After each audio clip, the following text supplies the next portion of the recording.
What is up, YouTube? Welcome back to another BMW DIY on a cold, dreary day here in South Carolina. So we actually got two more DIYs as part of my 100,000 mile service I'm performing on this 2016 BMW 328i. I was originally just going to do the coolant, the transmission fluid, and the diff fluid, and the serpentine belt. But as I was doing my research, I came across one more thing I decided that I wanted to do, and that is the coolant flange, sometimes called the Mickey Mouse flange.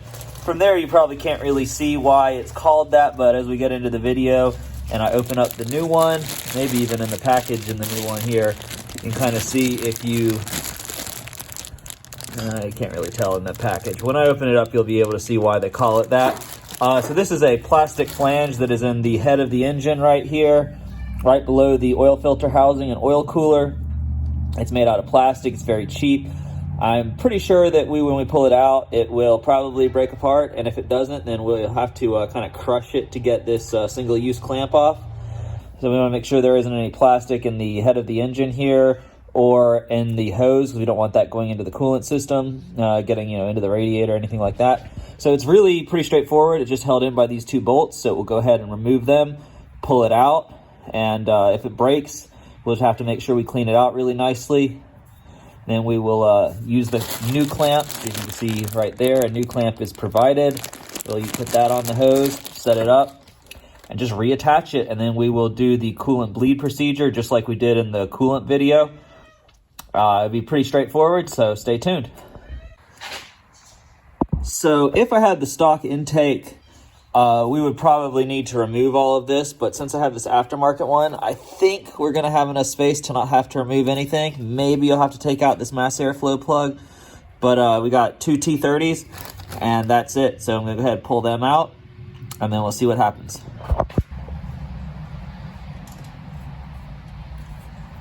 So yeah, it's not on tight at all, just a little twist of it, and it breaks, because this is all plastic. It can't be that tight, because it'll break. There's one.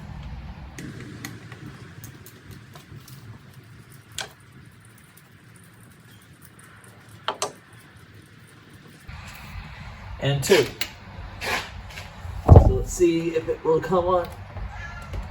All right, I can feel it kind of wiggling, but I think I'm going to get a flathead screwdriver and just pry it out to make it easier. Got a pretty big one here. Hopefully it's not too big, but I figured it'd be better to have more leverage. I'm just going to try to kind of, may want something smaller than that. It's a bit too thick. This one here, it's a 3/16 and it's a lot narrower at the tip, so we'll see what that does. There we go. It's starting to come out.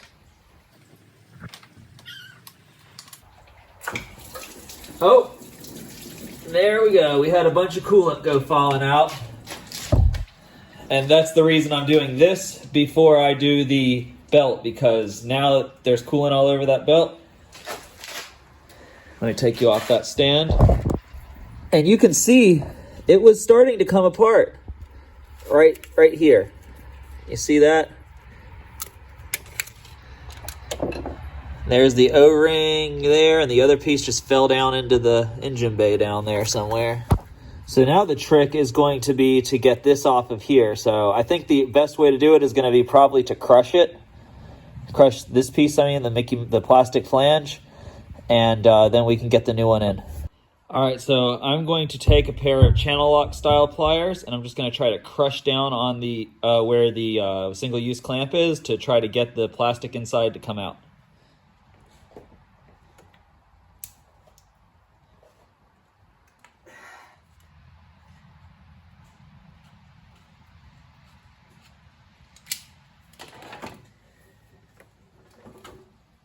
Got it. So there are other videos online that show how this process is done, but nobody ever shows you how you get this thing out. So that I got it out. Now I got to make sure all the rest of the plastic is out. We don't want any of that plastic in there. Obviously there's a big piece right here that's got to still be in there. So I'm going to fish that out. Then we'll be ready to install the new piece.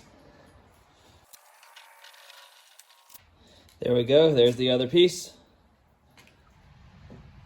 Now I just got to push the single-use clamp off.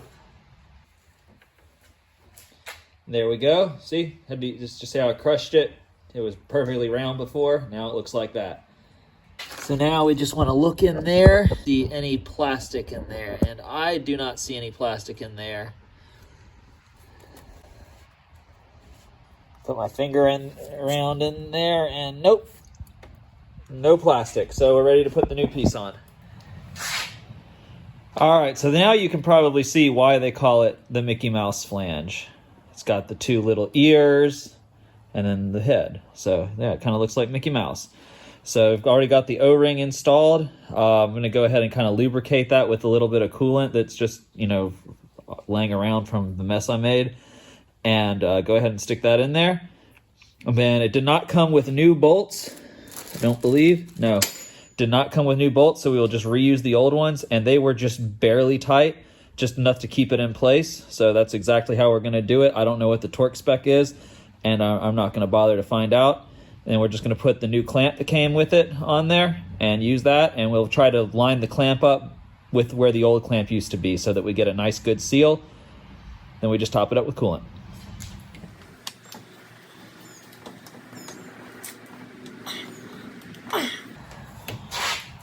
All right, so we're pretty close to lined up. Just got to kind of work it now.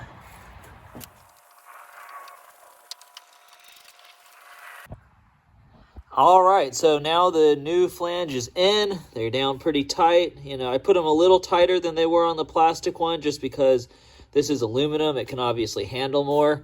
So you can see right here, this is where the old clamp was. So we're going to put the new clamp in the same spot. Then we're just going to slide it right on to this piece right here. And then we'll top it up. So I'm going to use the channel locks again to kind of hold it open.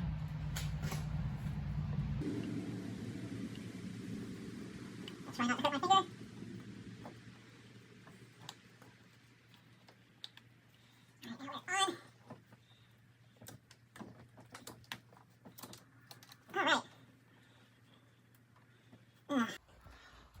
All right, so if you look there, it's pretty much lined up with where the old clamp was. I think the only thing left to do now is put some extra coolant into the reservoir here and run the bleed procedure.